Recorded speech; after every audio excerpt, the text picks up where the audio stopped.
Ya está. Muy bien. Muy bien, estimados miembros Sofartex, estimados aspirantes a miembros, queridos ponentes, eh, queridos todos que nos están viendo a través de las plataformas informáticas, sean ustedes bienvenidos esta mañana a esta nuestra jornada académica e incorporación de nuevos miembros Sofartex. Después de un largo tiempo que hemos estado sin poder desarrollar alguna actividad académica, estamos retomando con mucho entusiasmo, con mucho gusto, en esta oportunidad además, este año tan especial conmemorando nuestros 50 años de Fundación Sofartex. Estamos muy entusiasmados con poder retomar actividades y además se vienen ya próximamente reuniones importantes respecto del aniversario. Agradecemos por su participación, por su presencia el día de hoy y especialmente además a los aspirantes y ponentes destacados que van a acompañarnos el día de hoy con sus disertaciones. Así que estamos todos listos, doctor Salazar, por favor, para que a continuación, como primer acto protocolar, nos comunique, por favor, oficialmente el inicio de esta actividad y la exposición basada en nuestros estatutos societarios, doctor Salazar. Muy bien. Muchas gracias, doctor Joseph Sánchez. Bueno, primero me uno a los saludos, ¿no? Y agradecimiento para todos los presentes, en especial a los aspirantes para la incorporación de miembros a la sociedad. Para nosotros es de mucho placer lograr ello y siempre bajo pautas establecidas, ¿no? En ese sentido nos ceñimos a nuestros estatutos y a lo que tradicionalmente venimos realizando. Muchos hemos pasado por la misma, digamos, rigurosidad, ¿no? Para incorporarnos, ¿no? En este caso, para conocimiento, ¿no? Del público también que nos está escuchando, la incorporación para ser miembro de la Sofartex, ¿no? Radica en tres modalidades, ¿no?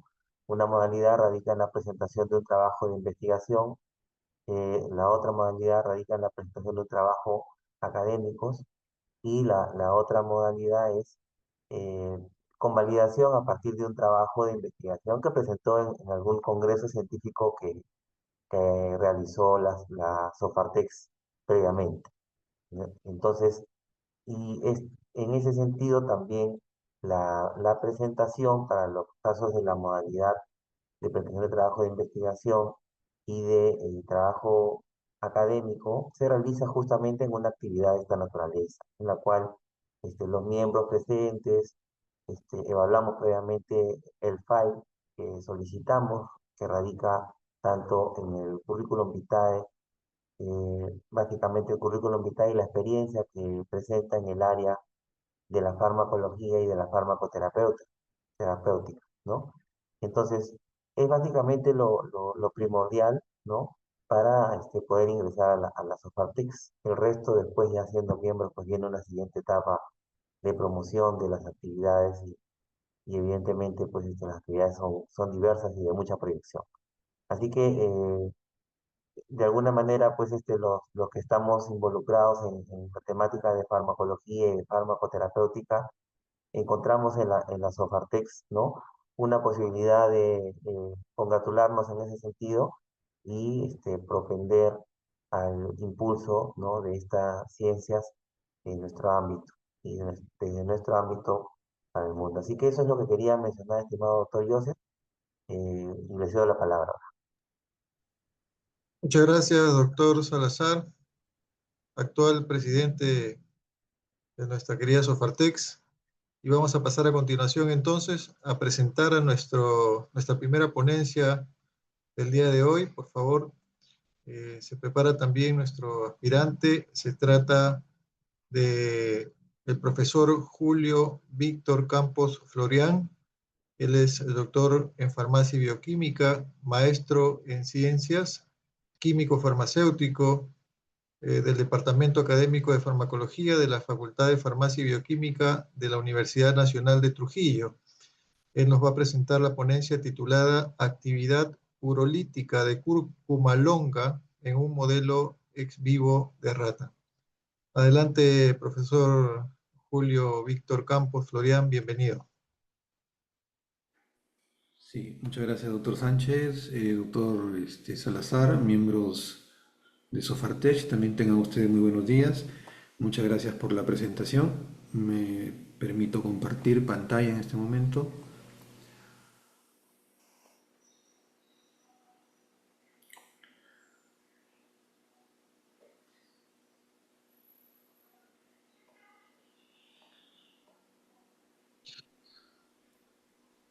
Les rogaría que me indiquen si se me escucha y se ve mi pantalla completa.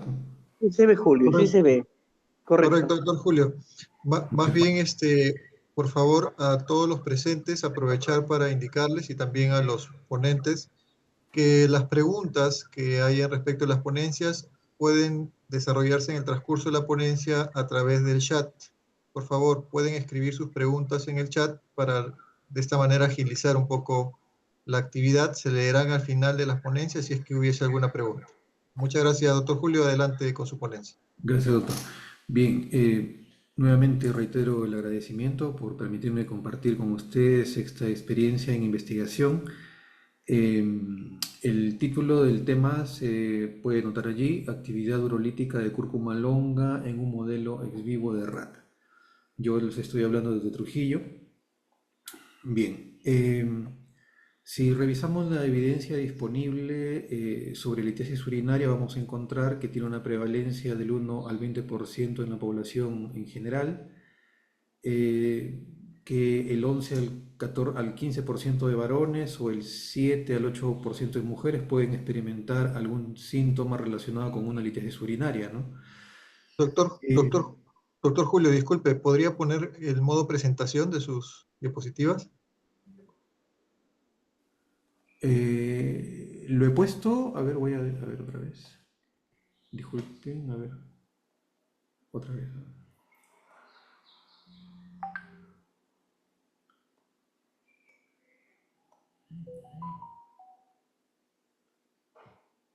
Perfecto, doctor. Continúe. Muchas Ya, gracias. disculpe, ya. Bien, entonces estábamos comentando de que las litiasis urinarias constituyen un problema de salud pública muy amplio a nivel global, a nivel local, buscando información tanto internacional como local.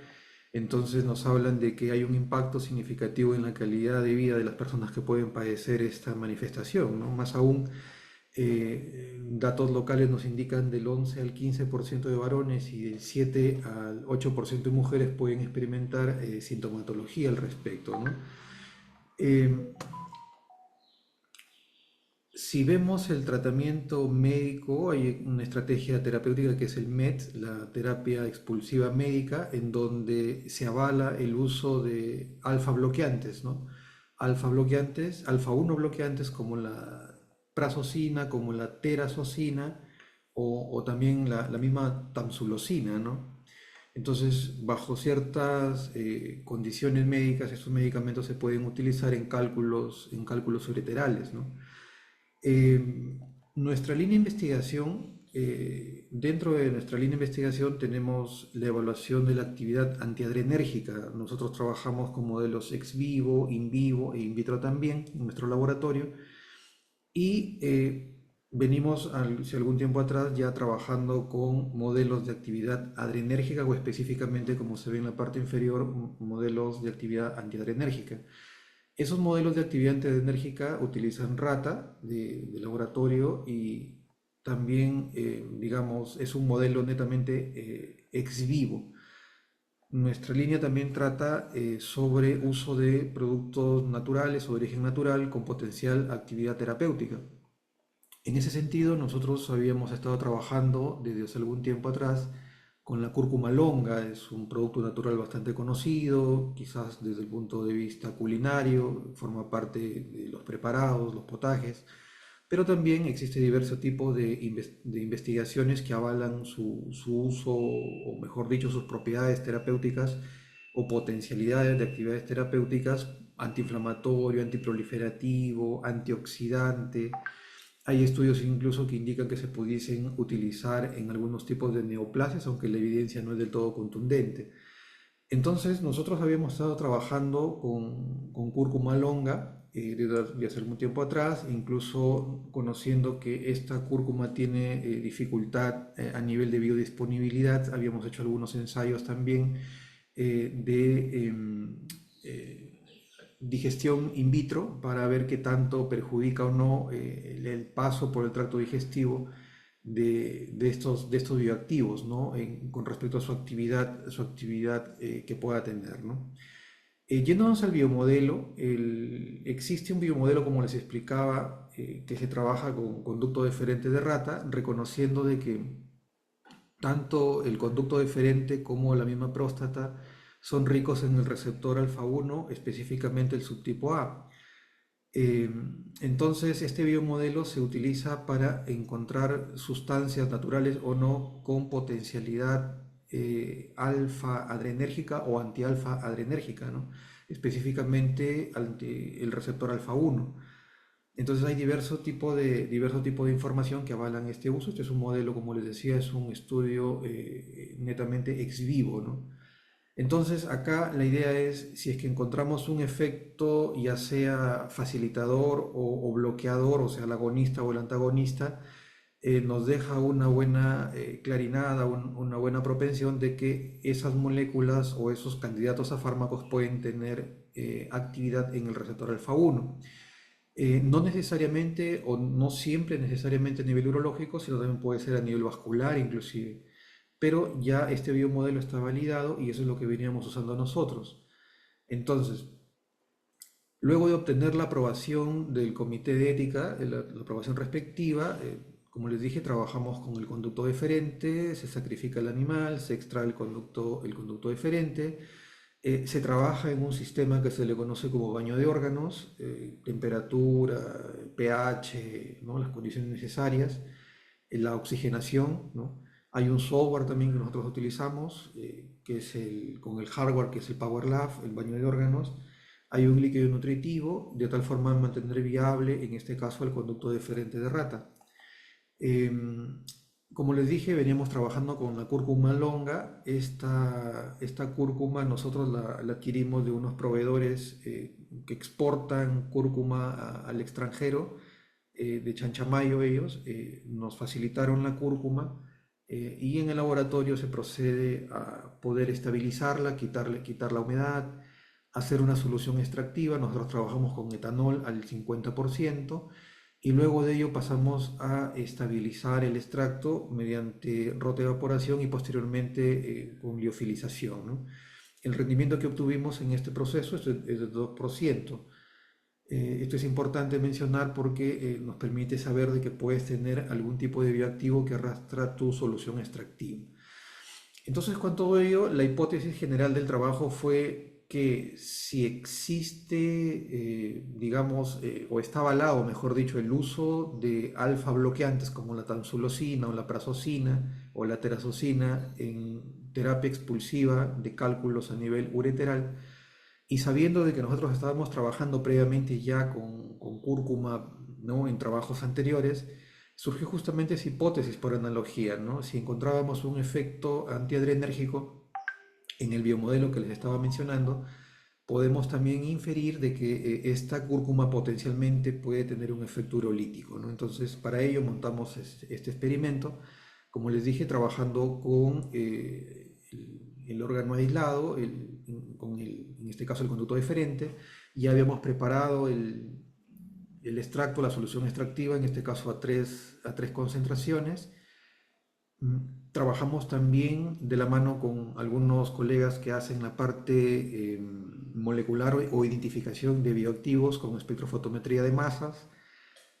Utilizamos como contracturante del músculo liso, en este caso la noradrenalina, es un contracturante natural, afinidad alta por receptores alfa-1, y en la medida que queramos encontrar que una sustancia puede tener efecto antiadrenérgico, es que justamente utilizamos un patrón que sería el alfa bloqueante. Y ponemos en el centro la sustancia que quieres evaluar para ver qué tanto puede reducir el efecto contracturante de la norepinefrina o qué tanto se aproxima al patrón, como en este caso sería el alfa 1 bloqueante de efecto conocido y validado, ¿no?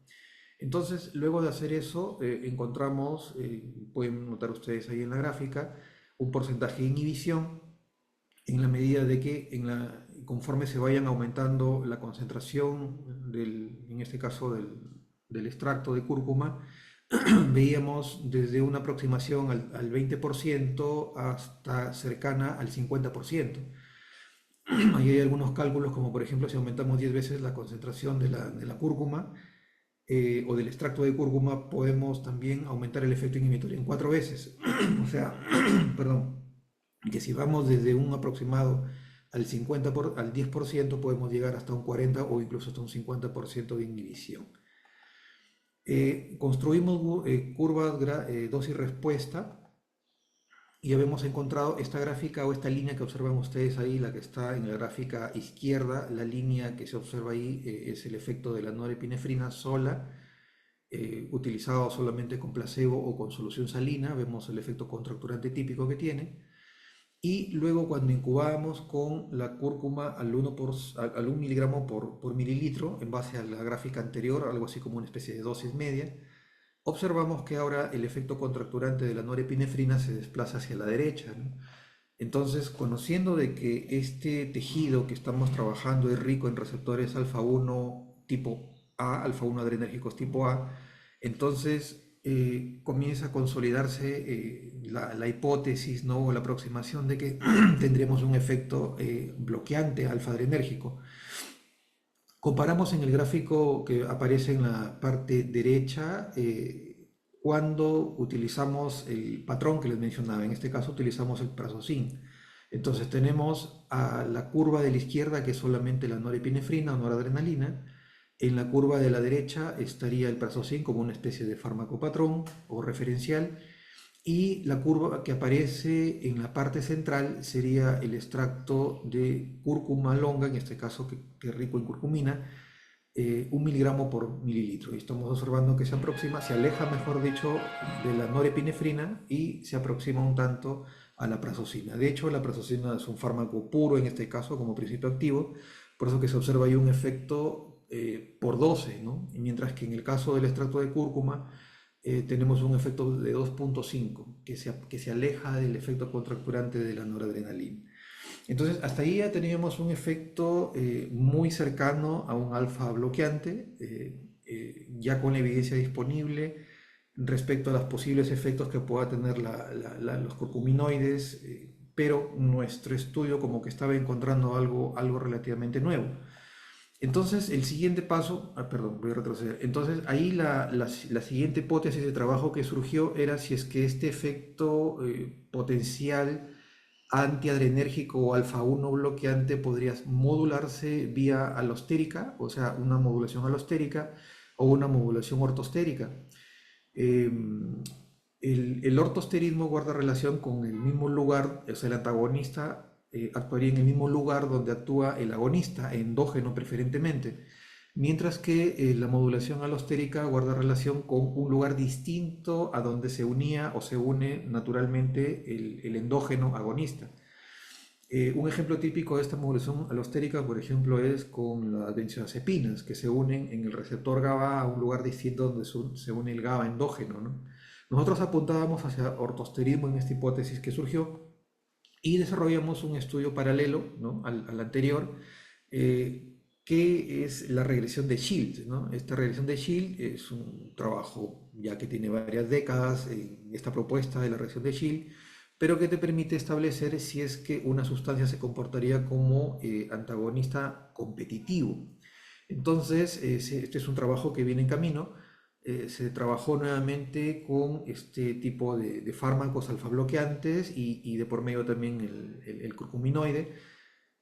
Como ven ustedes acá, lo que te dice esta regresión de Shield básicamente es qué efecto tienes que aumentar o qué concentración, perdón, tienes que aumentar del agonista en presencia de antagonista para alcanzar el efecto del agonista cuando no tenía oposición. Entonces es una especie de competitividad, ¿no? Que se desarrolla hace mucho tiempo y se utiliza, tiene un diseño más que nada matemático. En conclusión, lo que te dice este modelo es cuando ya sacas la pendiente, digamos, de una regresión entre lo que sería el agonista sin oposición y el agonista con oposición, que sería el antagonista, cuando esa pendiente se aproxima a uno, ¿sí? Se aproxima a uno, entonces es muy probable o más que probable que se trata de antagonismo competitivo y nosotros hemos encontrado justamente ello. También se calculó el PA2, pero para los alfa bloqueantes, porque, en este caso para el prazosin, porque esto se calcula preferentemente con moléculas puras. Entonces, según la literatura, el PA2 de la prazosina es muy cercano al 8. En nuestro caso, se aproximaba al 7,94. O sea, también estábamos corroborando, digamos, lo que la literatura menciona previamente, ¿no?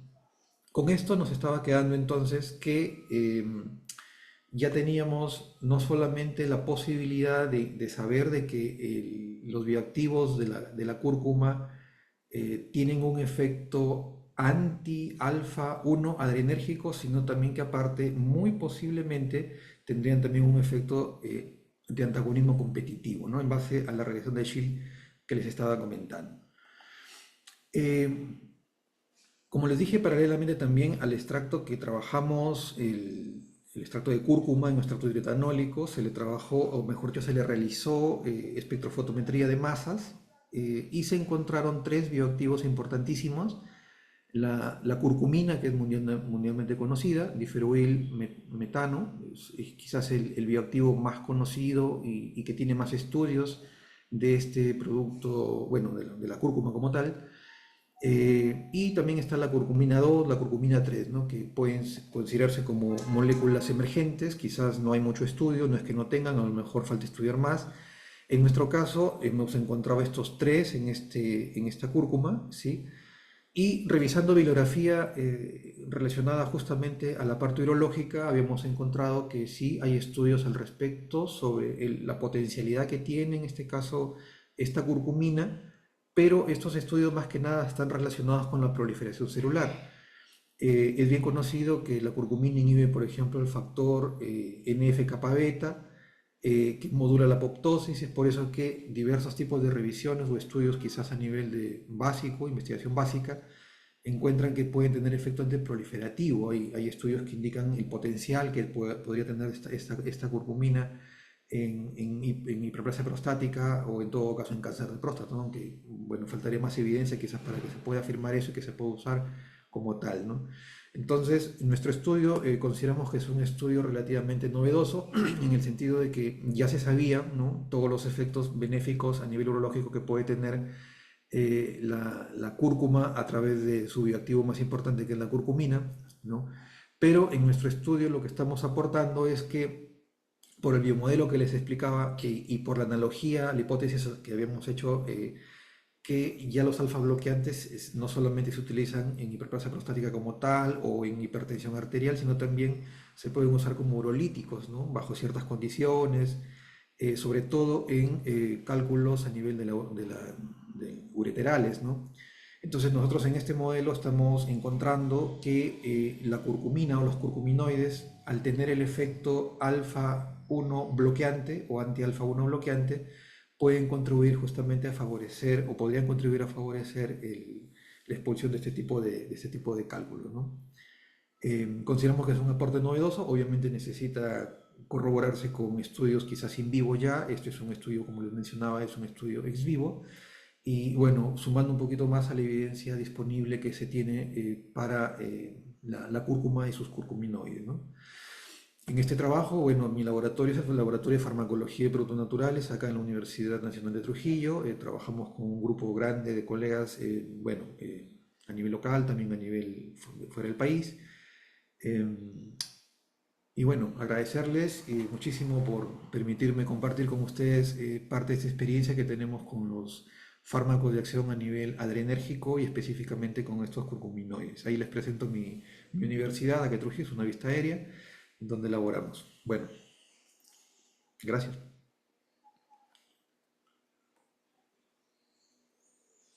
Muchísimas gracias, estimado doctor Campos.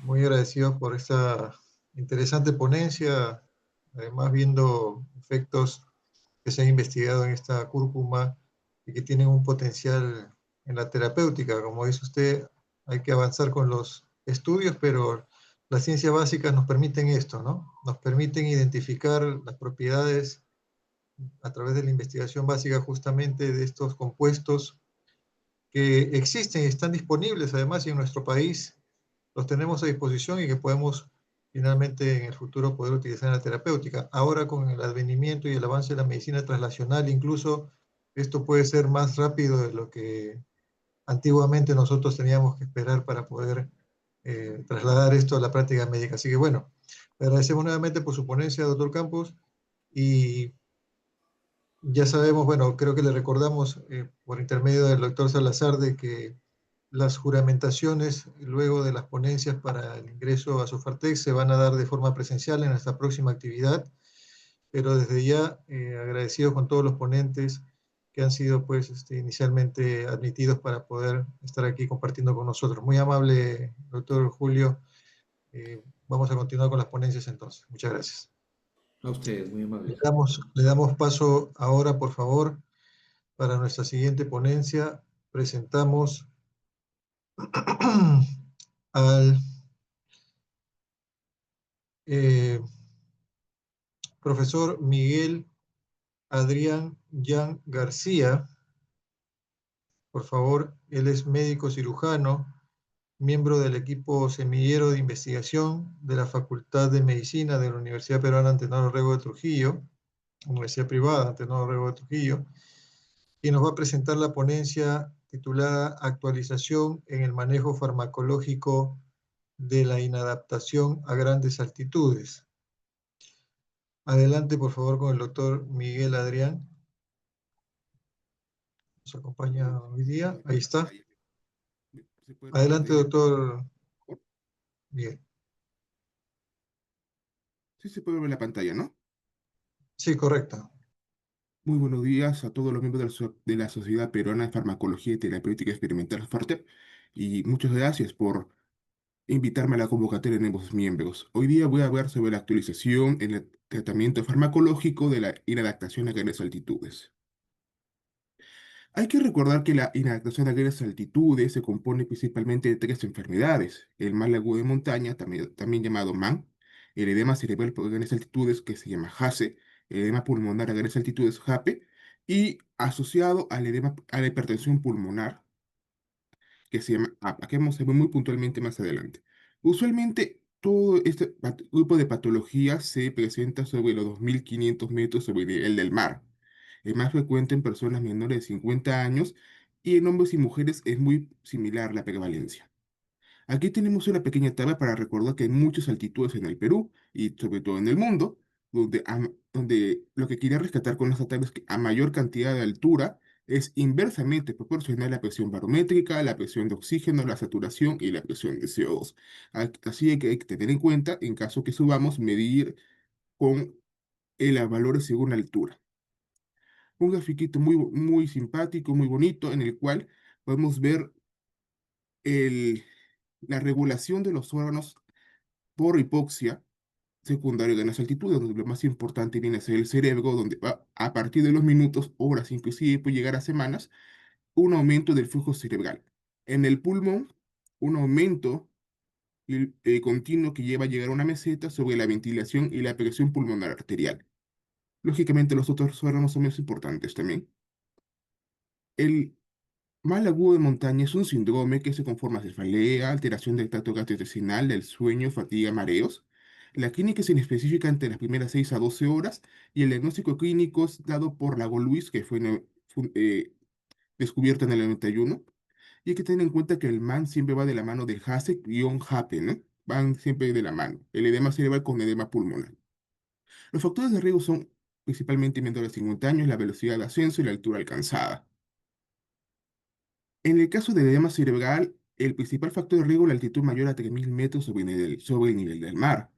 Lógicamente que tenga MAN previo, el antecedente de edema cerebral, y alguna condición persistente que eleve la presión intracraneal, como neoplasias, traumatismos, hidrocefalia. Una pequeña revisión de la fisiopatología, donde vemos que por cada 1% de disminuida de la presión parcial de oxígeno, que se da a partir de los 2.500 sobre el nivel del mar, por cada 100 metros encima de esto, disminuye la presión barométrica, por lo tanto disminuye la presión parcial de oxígeno inspirado y la difusión alveolar de oxígeno. Y aquí entramos en un ciclo muy interesante, porque ocurre la hipoxemia. La hipoxemia activa los cuerpos carotídeos, activa la actinia, alcalosis respiratoria y deshidratación, inhibición del estímulo respiratorio durante el sueño y una apnea periódica, lógicamente durante el sueño, durante la noche. Es un ciclo que se va a continuar. Todo esto va a llegar a una vasodilatación cerebral que va a aumentar la liberación de histamina, de BEF, óxido nítrico de nocilas, entre otros, la extravasación capilar, la alteración de la permeabilidad de la barrera hematoencefálica y el edema cerebral vasogénico intersticial, que va a disminuir la distensibilidad, aumentando la PIC, la presión intracranial, que va a llevar a citotoxicidad neuronal, probable trombosis venosa, una probable hernia cerebral que puede llevar a la coma muerte y la irritación del nervio trigemino que va a causar la migraña y las náuseas tan características. Como una forma de concluir la fisiopatología en mal agudo de montaña y en edema cerebral agudo asociado a gran altitud, tenemos una hiperactividad simpática, hipertensión endocraniana, hipoventilación relativa, retención y redistribución de líquidos, intercambio gaseoso deficiente y no hay que dejar de lado un aumento transitorio entre el segundo y tercer día de época, que va a aumentar la masa eritrocitaria, por lo tanto, va a aumentar el número de mitocondrias en reticulocitos y aumenta el gasto de oxígeno. El tratamiento del MAM, del mal agua en montaña, puntualmente el objetivo es prevenir la progresión y mejorar la aclimatación, es descender, es aclimatar el oxígeno a dosis bajas y utilizamos fármacos que vamos a ver más adelante de ellos, como la acetazolamida, analgésicos como la aspirina, el paracetamol, la codeína, el ibuprofeno, antieméticos como el acentrón, y no se utilizan benzodiazepinas, por lo tanto se utilizan fármacos Z, como el solpidem y es solpiclona. El tratamiento del MAN leve es expectante porque es autolimitado, pero en caso de un MAN grave o moderado, hay que tener en cuenta la dexametasona, que puede tener un efecto rebote, que tener en cuenta ello, tener mucho cuidado con la dexametasona, con el corte abrupto, y la cámara o bolsa hiperbárica. El tratamiento del edema cerebral por grandes altitudes, el objetivo es prevenir la progresión y evitar el coma. Es el descenso rápido, el oxígeno aumentamos la dosis, se puede usar fármacos como la dexametasona y la acetazolamida, la cámara bolsa hiperbárica y en el caso del coma se referencia a un hospital de mayor capacidad resolutiva. En el, en el edema pulmonar por gran altitud tenemos el clásico y de reentrada. El clásico es cuando la primera vez que la persona sube a gran altitud y la reentrada es con una persona que ya ha estado durante un mes o más a gran altitud, baja a bajas altitudes y vuelve a subir. Usualmente sobre los 2500 sobre el nivel del mar y el gran porcentaje sucede entre el segundo y cuarto día. A partir del quinto es raro porque ya hay un remodelamiento y adaptación vascular.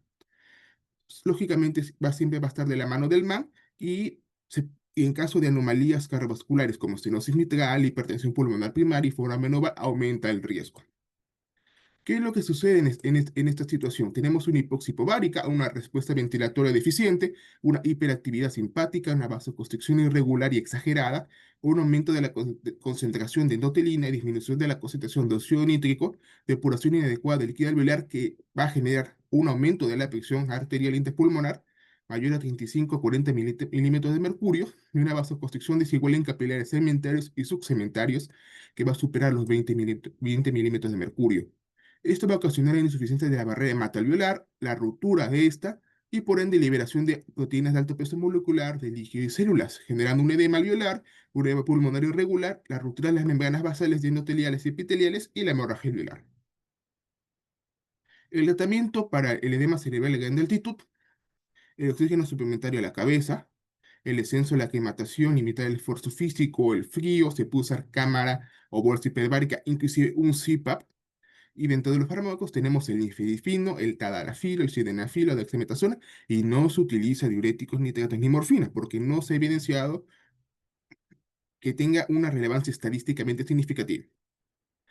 Ahora, en el desarrollo de fármacos emergentes en la inadaptación a grandes altitudes, hay que tener en cuenta lo siguiente, que actualmente la fisiopatología que yo he mencionado previamente no explica toda la clínica que ha habido o que va a suceder en el MAN, en el mal agudo de montaña, edema cerebral agudo de pulmón y cerebral. Por lo tanto, ahora la tendencia es investigar más allá, más molecularmente, y por lo tanto llegamos a las citoquinas y quimiosinas.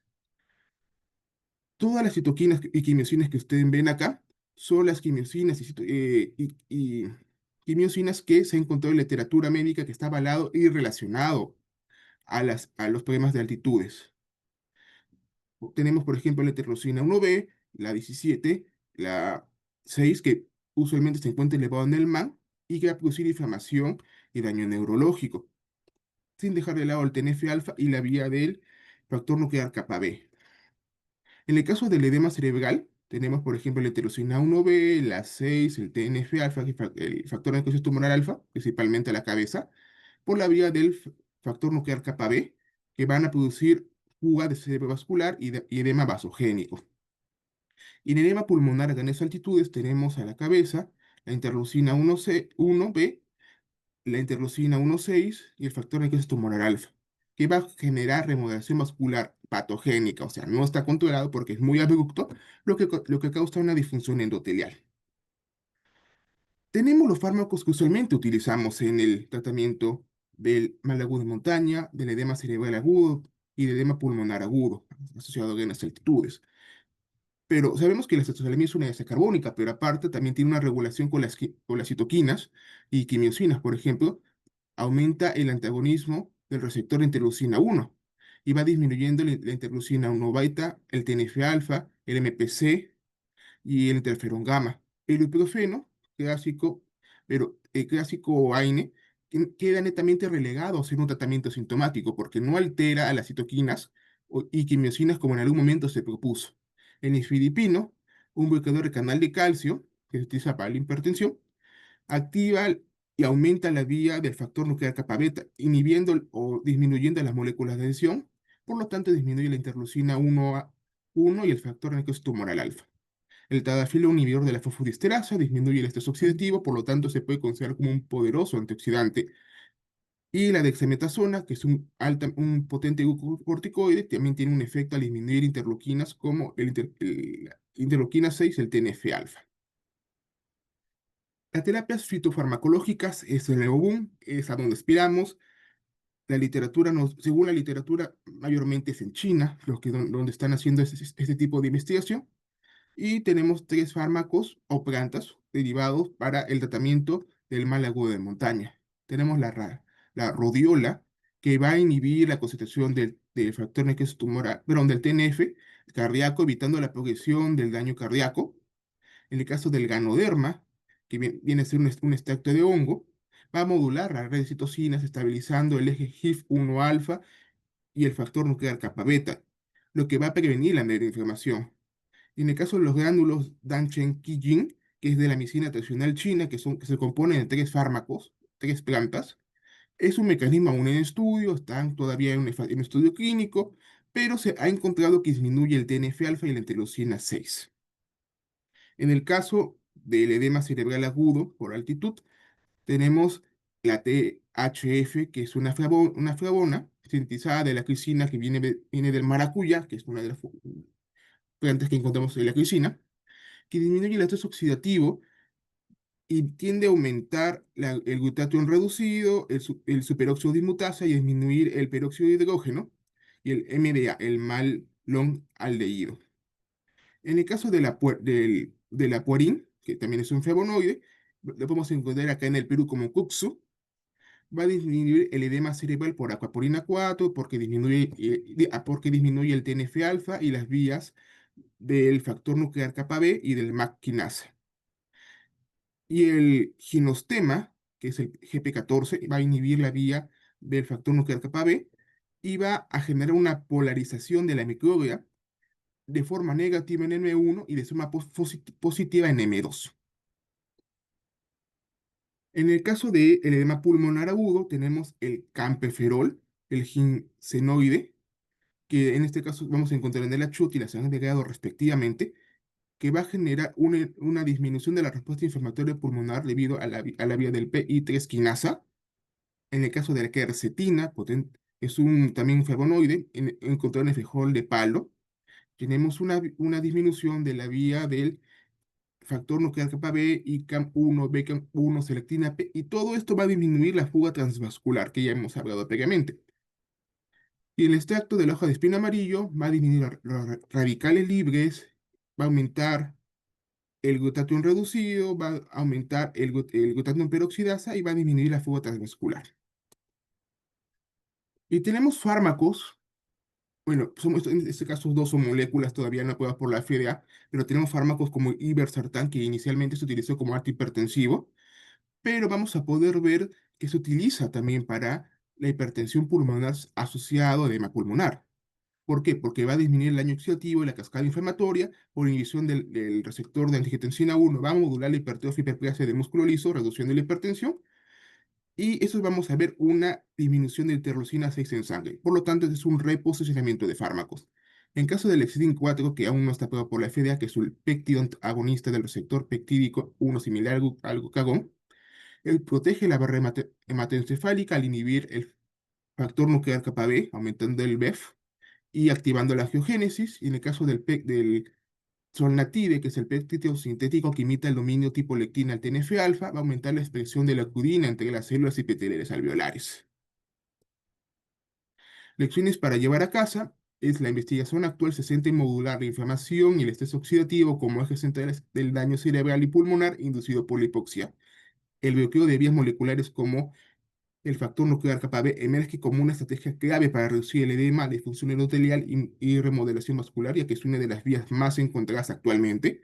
Los fitofármacos experimentales, algunos en estudio preclínico, uno en clínico, muestran efectos antiinflamatorios, antioxidantes y neuroprotectores prometedores. Futuras terapias buscan prevenir la lesión más que tratar la descompensación, actuando sobre los mecanismos celulares y no solo sobre los síntomas. Lo que hay que buscar e investigar y encontrar es prevenir que una persona llegue a una edema pulmonar, a un edema cerebral, que sería lo ideal. La farmacología de altura evoluciona hacia un enfoque más molecular, integral y preventivo, con interés en la homeostasis inflamatoria y, por último, en conjunto esos avances abre la posibilidad de tratamientos personalizados y combinados que mejoren la aclimatación y reduzcan las complicaciones graves de la hipoxia.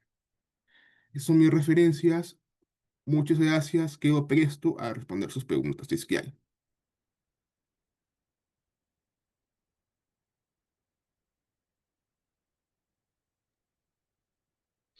Muy agradecido, doctor Miguel Yan.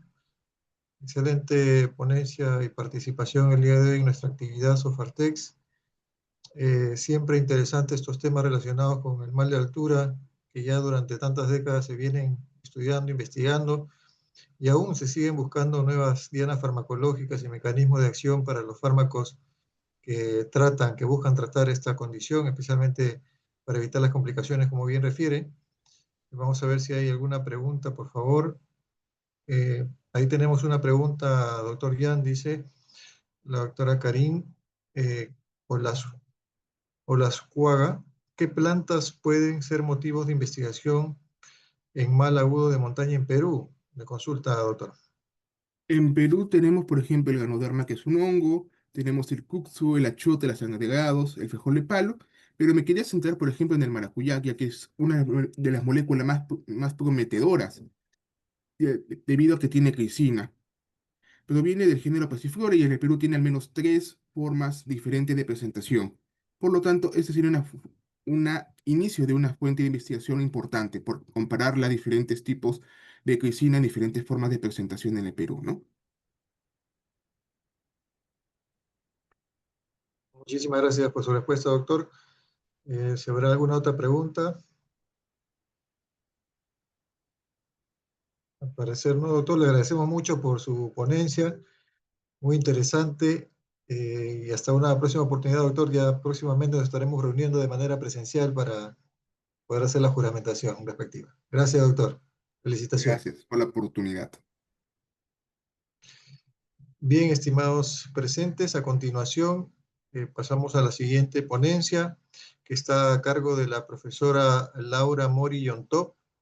Ella es médico cirujano, especialista en infectología, con una maestría en diabetes y obesidad, también maestría en el manejo de la infección por el virus de la inmunodeficiencia humana.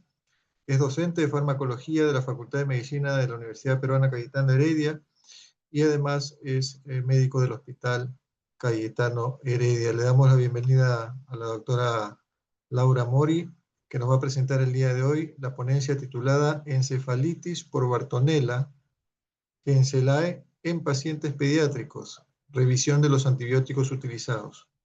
Adelante, doctora Laura Mori. Bien, buenos días a todos, buenos días, doctor Salazar, doctor Sánchez y otros colegas que están aquí presentes también. Muy agradecida por la oportunidad de poder presentar esta aplicación para ser parte de la sociedad. Voy a compartir mi pantalla. Deme un momentito, por favor. Mm.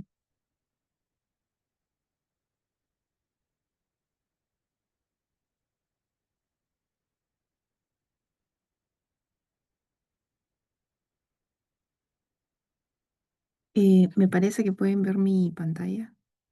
Correcto, doctora. Le voy a poner, En modo presentación. sí, ahí está bien.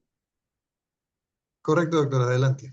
De acuerdo, muy bien, bueno, buenos días a todos. El día de hoy les voy a presentar una exposición sobre un trabajo que ya se ha publicado este año, se publicó el 15 de agosto del presente. Se denomina encefalitis por Bartonella Gencelae en pacientes pediátricos. Dentro de los autores, bueno, me encuentro yo y dos colegas más del Instituto Nacional de Salud del Niño, donde estuve trabajando el año pasado. Bien, bueno, solamente para dar una breve introducción a lo que es la enfermedad por arañazo de gato. Esta enfermedad es muy común en niños, es transmitida, se estima que es transmitida por los animales, ¿no? Dentro de ellos los gatos, pero no es el único. Hay reportes internacionales donde se ha encontrado por perro, papagayo, oveja, caballo, perico, ¿no? Animales salvajes incluso. Entonces no solamente son los gatos, pero existe un mayor nexo, ¿no? Y sobre todo cuando los gatos arañan a los niños, ¿no? Por eso se le denomina arañazo de gato.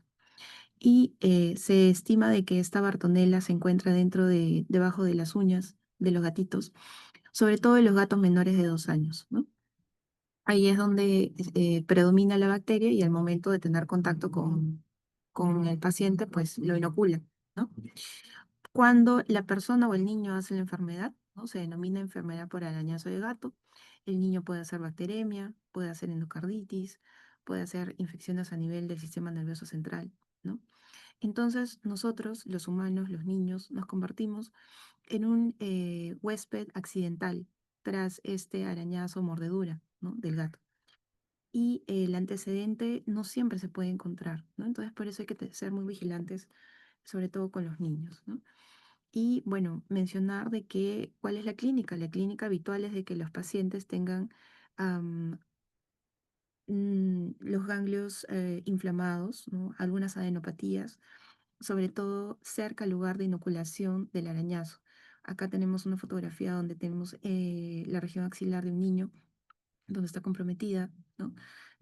Podemos encontrar también a nivel submandibular, ¿no? Sobre todo a nivel del cuello, es donde más predomina, ¿no? Y puede haber una pápula en el sitio de inoculación del arañazo, produciéndose el cuadro clínico entre 1 o 2 semanas después de haberse producido, ¿no?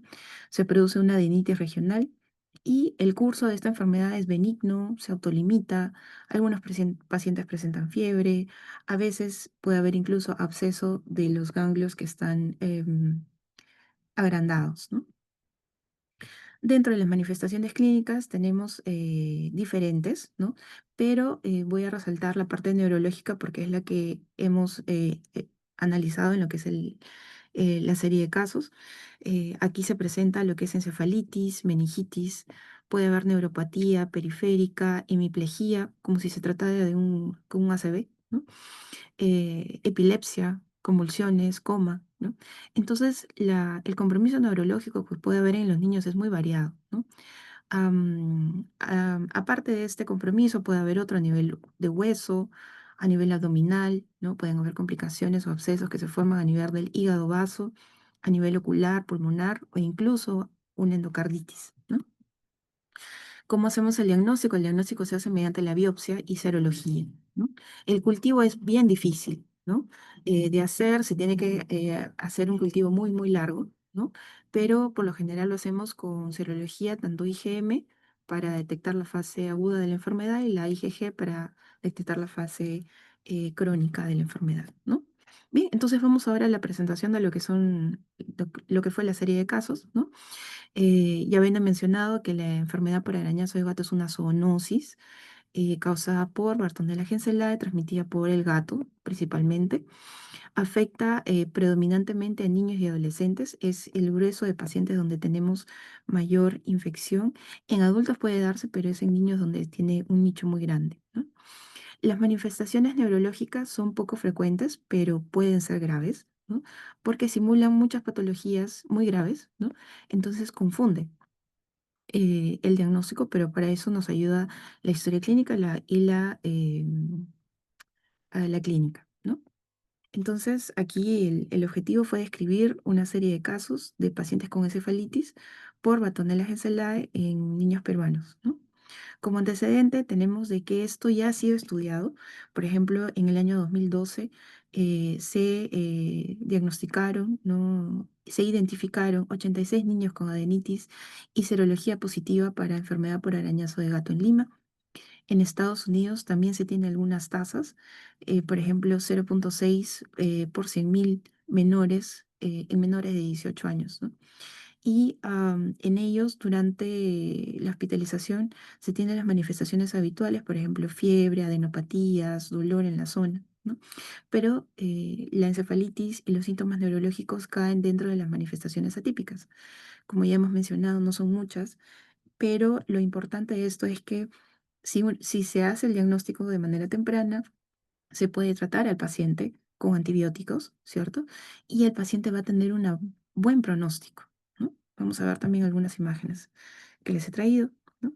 Entonces, esta serie de casos fueron 4 pacientes pediátricos del Instituto Nacional de Salud del Niño de San Borja, los cuales fueron diagnosticados mediante serología IgM y IgG para Bartonella henselae, y obviamente se tuvo el consentimiento de los padres para la inclusión de estos pacientes, ¿no?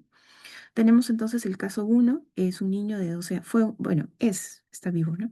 Es un niño de 12 años procedente de Lima, el cual llegó al hospital con un antecedente de fiebre, cefalea y tenía una hemiplegia derecha. Eso quiere decir que es una clínica similar a una stroke, la parte de la hemiplegia, donde hay una debilidad, ¿no? Para la movilización tanto del brazo y de la pierna del lado izquierdo. Además, se solicitó también una resonancia magnética cerebral, donde se encontró una lesión focal a nivel de la protuberancia, también serología positiva, ¿no? Y el tratamiento que recibió, el tratamiento antibiótico, fue doxiciclina hasta la recuperación completa, ¿no? Un periodo de 20 a 40 días. Tenemos aquí a la mano izquierda la resonancia magnética, donde se muestra un área focal, ¿no? En la parte lateral derecha de la protuberancia, eh, que nos sugiere que hay una área focal isquémica, ¿no? Entonces, a eso se obedece también la clínica. Luego de ello, se le hace controles también por neurología, luego del alta al paciente, y se puede ver que puede haber una limpieza progresiva de la resonancia, ¿no? Pero esto puede demorar varios meses, incluso un año o quizás más. Pero lo bueno es que los pacientes cuando salen de alta con un pronóstico muy bueno y con una mejoría sorprendente, ¿no? El caso 2 fue un adolescente de 14 años de Lima. De manera similar, ingresó al hospital con fiebre, debilidad ascendente y adenopatías. Debido a la forma clínica, ¿no? De la presentación, se sospechó de un Guillain-Barré, ¿no? Luego, al hacer un análisis completo, un barrido, siempre a estos pacientitos les tomamos ecografía abdominal para descartar que existan microabscesos a nivel hepático o esplénicos, y en este caso lo había, ¿no? Cuando ya tenemos este tipo de compromiso a nivel esplénico o hepático, se utiliza tratamiento doble, ¿no? En este caso, ya no solo doxi, sino doxi con rifampicina, y el paciente tuvo una buena evolución, también tratado alrededor de unos 40 días con tratamiento solamente por vía oral. El caso número 3 fue un caso de un niño de 7 años proveniente de Pucallpa, el cual también llegó al hospital con fiebre, vómitos, ceguera. pero la ceguera fue súbita, ¿no? De un momento a otro y también presentó cuadro de vómitos. En la resonancia magnética tenía lesiones desmielinizantes y cuando se le hizo la serología tenía serología positiva para Bartonella geselae y toxoplasma, ¿no? Dentro del tratamiento antibiótico que se le dio al paciente fue una mezcla de antibióticos con corticoides, debido a que se le trató para una tipo neuritis óptica, ¿no? Y en el lado izquierdo podemos ver la resonancia. En la resonancia se ve un cierto grado de inflamación alrededor de lo que es el tronco cerebral, ¿no? Entonces, eso fue lo que más llamó la atención del caso, ¿no? Pero el paciente igualmente fue tratado con un manejo antibiótico y tuvo una mejoría bastante importante. El caso número 4 fue el de un niño varón de 6 años, ¿no? También procedente de Lima, que llegó al hospital con un cuadro de convulsiones y cefalea. Él perdón, tuvo una resonancia magnética donde se evidenciaron igualmente lesiones hiperintensas en sustancia blanca y una serología positiva para Bartonella, ¿no?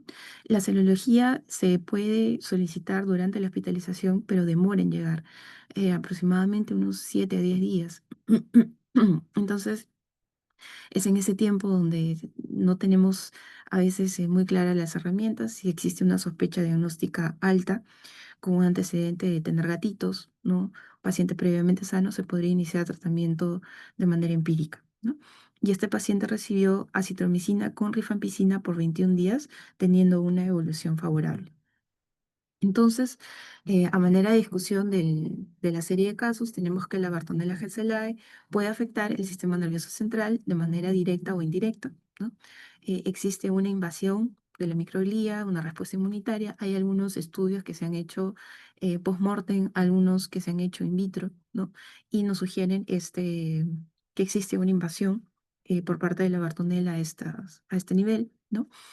Y la neurobartonelosis o la bartonela, que la enfermedad por arañazo de gato con síntomas atípicos neurológicos, es poco documentada, ¿no? Pero por lo general, ¿no? Lo que se ha revisado es que tiene un buen pronóstico con uso de antibióticos.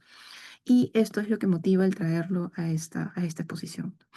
Entonces vemos que los antibióticos usados fueron acitromicina, rifampicina, doxiciclina, trimetoprim, sulfamethoxazol, ¿no? En los casos graves se utilizó terapia doble, que es la rifampicina y doxiciclina, sobre todo cuando habían compromiso a nivel hepático esplénico, por alrededor hasta de 6 semanas. Y nosotros nos basamos en la evidencia publicada en series de casos, ¿no? No existe un ensayo clínico ni en Perú, ni en Estados Unidos, ni en otro lugar que nos hable de esto, ¿no? Sería algo interesante de ver. Es una patología, la enfermedad por arañazo de gato con síntomas clásicos es una patología prevalente, importante, ¿no? De repente un poco tanto no vista, ¿no? Pero sí sería muy importante de poder hacer algo más grande al respecto. Dentro de las limitaciones de la serie de casos que les he presentado, tenemos que el diagnóstico solo fue dado por serología, no se llegó a hacer lo que es PCR. Pero aquí tengo un comentario. Cuando se han revisado estudios a nivel internacional, los pacientes que llegan a tener diagnóstico por PCR son pocos, incluso en países de primer mundo, ¿no? No está tan a la mano, no está tan cerca. Entonces, tenemos esa dificultad, ¿no? El diseño, pues inherente, ¿no? Esta limitación es inherente al diseño, es una serie de casos, ¿no? Y a futuro sí sería interesante poder hacer estudios que confirmen, ¿no? Quizás algún subtipo de Bartonella, ¿no? Presente, y también un mayor tamaño muestral en futuras publicaciones, ¿no? Entonces tenemos como conclusión que la enfermedad de arañazo de gato debería considerarse, ¿no? Dentro de uno de los diagnósticos en encefalitis pediátrica cuando el paciente llega al hospital previamente sano, ¿no? Pacientes que no tienen ninguna patología previa, no van al doctor, no se suelen enfermar y que súbitamente tengan un cuadro de encefalitis, como les he comentado, fiebre, focalización, meningitis, ¿no? Necesitamos hacer un descarte de esta enfermedad. Es importante hacer un diagnóstico serológico temprano para evitar quizás otros, hacer otras intervenciones, ¿no? Y lo más resaltante es que este cuadro clínico tiene una buena respuesta al tratamiento antibiótico y necesitamos una mayor cantidad de estudios para evaluar cómo sería el comportamiento, incluso también estacional, ¿no? Hay algunos estudios que refieren que es estacional. Entonces, vamos ahora a la parte de la revisión de los antibióticos utilizados, ¿no? Como ya hemos mencionado, en este caso se ha utilizado acitromicina, rifampicina, doxiciclina y trimetoprim sulfamethoxazol, ¿no? Bien, entonces, respecto a los macrólidos, tenemos que el fármaco utilizado fue la citromicina. La citromicina ejerce su efecto mediante la unión a su unidad ribosomal 50S bacteriano, ¿no? Y la unión de la molécula de la citromicina a este nivel lo que va a incurrir es inhibir la translocación de la aminoacil RNA de transferencia y por ende inhibir la síntesis de polipéptidos o de proteínas bacterianas, ¿no? Es un agente bacteriostático y podría llegar a ser bactericida a concentraciones altas en organismos que sean susceptibles, ¿no? Estos macrólidos van a ejercer el efecto solo en los microorganismos que estén replicándose, ¿no? Obviamente, y tiene una predominancia de acción sobre las bacterias gram positivas respecto a las gram negativas, ¿no? Entonces, en realidad, en la parte clínica, el arma más poderosa que tenemos nosotros contra la enfermedad por arañazo de gato con síntomas clásicos o atípicos es la citromicina. Es el primer fármaco que le damos y obviamente a nivel de pediatría se lo damos en jarabe, ¿no? El primer día es una dosis más elevada y los otros 5 días son dosis menores, ¿no? Pero es una dosis, es un esquema que llega solamente a 5 días aproximadamente, ¿no? Si es que no hay mayor complicación. Los casos que les he presentado son casos complicados, entonces obviamente ahí el tratamiento fue más largo, ¿no? El otro componente que se utilizó fue la rifampicina, sobre todo en manejo dual cuando existió complicación a nivel de hígado y vaso, ¿no? La rifampicina, como sabemos, actúa inhibiendo la síntesis del RNA bacteriano al unirse a la subunidad beta de la ARN polimerasa, ¿no? Dependiente del DNA de la bacteria. Cuando la rifampicina inhibe a este nivel, ¿no? Previene la elongación de la cadena del RNA. En el lado de los mamíferos, de nosotros, de los humanos, no tenemos mayor afectación, ¿no? Pero obviamente va a tener una repercusión súper importante a nivel bacteriano, ¿no? Y lamentablemente existe resistencia debido a las mutaciones del gen que codifican a la subunidad beta, ¿no? Como sabemos, la rifampicina se utiliza como un fármaco nuclear en el tratamiento de la tuberculosis sensible, ¿no? Entonces es un fármaco que solemos cuidar mucho en la parte clínica. No solemos darlo a menos que esté necesariamente, que sea sumamente necesario, ¿no? Y en este caso es necesario hasta la limpieza de las lesiones y para eso nosotros hacemos controles periódicos con ecografías abdominales a los niños, ¿no? El otro fármaco utilizado también es la doxiciclina. La doxiciclina nos permite tener un margen bastante amplio respecto a enfermedades transmitidas por animales, en este caso zoonosis, ¿no? No solamente incluye a lo que es la enfermedad por arañazo de gato, sino también a enfermedades transmitidas por garrapatas, ¿no? Entonces, como por ejemplo anaplasma o Ehrlichia también. Entonces, la doxiciclina es un muy buen antibiótico, tiene acción bactericida, perdón, bacteriostática. Lo que va a ocurrir dentro de la célula es que detiene el crecimiento de las bacterias mediante una unión a la subunidad 30S bacteriana, ¿no? Durante la síntesis de proteínas. Entonces, lo que va a hacer es la inhibición de esta síntesis, ¿no? Y va a bloquear lo que es el complejo del ARN mensajero, ¿no? Es un derivado sintético y es un fármaco que esta familia fue descubierta alrededor de los años 60, ¿no? Tiene una absorción a nivel oral, ¿no? del 90% y también tiene una unión a proteínas elevada, ¿no? Entonces, la doxiciclina conforma parte de este set de drogas que podemos utilizar en caso tengamos a un paciente con enfermedad por arañazo de gato. Y el otro es el cotrimoxazol, o también conocido como trimetoprim sulfamethoxazol, ¿no? Son dos fármacos que nos ayudan a causar la inhibición de la síntesis del ácido fólico, ¿no? Vía metabólica, ¿no? Hay una inhibición de la dihidroxitoroato sintetasa, ¿no? Y también de la dihidrofolato reductasa. Entonces, cuando tenemos estos parámetros, vamos a inhibir que la síntesis de DNA por parte de la bacteria se conforme y vamos a vamos a poder combatir esta infección bacteriana, ¿no? Tanto la sulfonamida como el trimetoprim van a actuar en este camino del PABA hacia lo que es la formación del DNA, pero en este caso va a ser inhibiéndolo, ¿no? Y el trimetoprim va a actuar luego de la sulfonamida, ¿no? Actúa en una etapa posterior en el mismo proceso metabólico, bloquea la enzima dihidrofolato reductasa, ¿no? Y este tetrahidrofolato, ¿no? Es un cofactor necesario para la síntesis de purinas y pirimidinas. Todos los componentes son esenciales para la formación del DNA bacteriano, pero en este caso van a verse alteradas, ¿no? Entonces, la bacteria no va a tener material genético con que replicarse. La combinación de estos fármacos, la sinergia, ¿no? Este bloqueo de dos pasos consecutivos en una misma vía metabólica incrementa mucho la eficacia del tratamiento y reduce la posibilidad de resistencia, ¿no?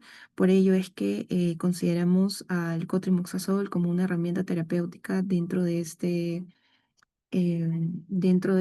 los fármacos que son activos contra la Bartonella gensalada, ¿no? Entonces, eso es lo que les he traído el día de hoy. Muchas gracias. Si hubiera alguna pregunta.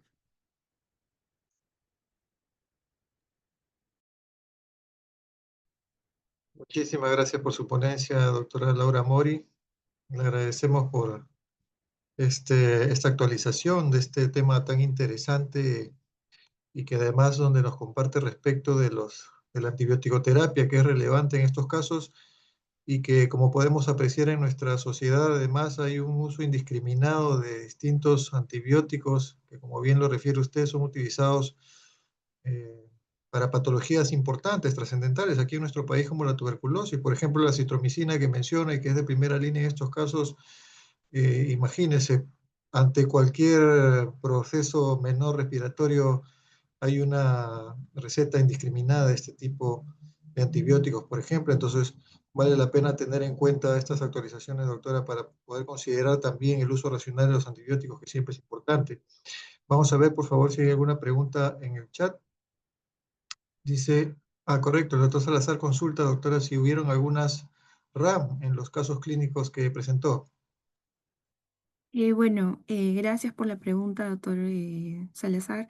En realidad no hubieron felizmente ningún RAM a los antibióticos utilizados. Los niños también, obviamente, se les preguntó a los papás antes de usarlo si había habido algún tipo de reacción adversa previa, ¿no? Felizmente, como les comenté, eran niños sanos, no solían ir al hospital, no solían enfermarse, ¿no?